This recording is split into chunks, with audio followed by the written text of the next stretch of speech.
गेल्या 8 दिवसाच्या मुसळधार पावसानंतर काल कोल्हापूर शहर आणि जिल्ह्याच्या धरण क्षेत्रात देखील पावसानं उघडीप दिली आणि त्याचा परिणाम म्हणून पंचगंगा नदीची पाणी पातळी काल रात्रभर स्थिर राहिली आणि त्यानंतर आता हे पाणी उतरायला सुरुवात झालेली आहे।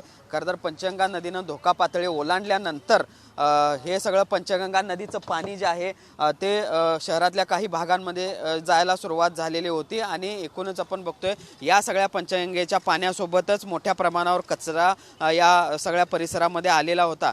ही दृश्य आपण बघू शकतो। पाण्याच्या बाटल्या असतील, थर्माकोल असेल, असं सगळं हा कचरा जो आहे तो या शहर आणि परिसरातील ज्या भागात पाणी घुसलेलं होतं तिथे येऊ लागलेला होता। त्याची दुर्गंधी देखील मोठ्या प्रमाणावर सुटलेली होती। मात्र आता हळूहळू पाऊस कमी झालेला आहे, पूर देखील ओसरतोय, त्यामुळे हा सगळा कचरा उठावाचं काम आता महापालिका प्रशासनाकडून करण्यात येते। आपण बघतोय महापालिकेचे सफाई कामगार जे आहेत ते सकाळपासून या सगळ्या कामामध्ये आपल्याला पाहायला मिळत आहेत।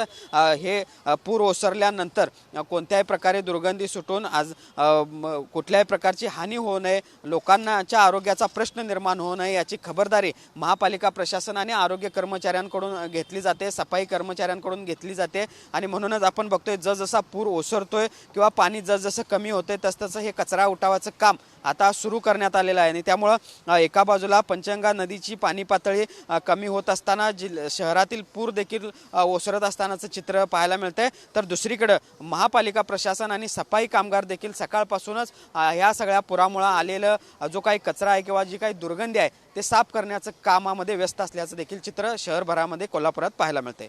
Journalist Sunil Katkar, Bhushan Patil, TV9 Marathi, Kolhapur.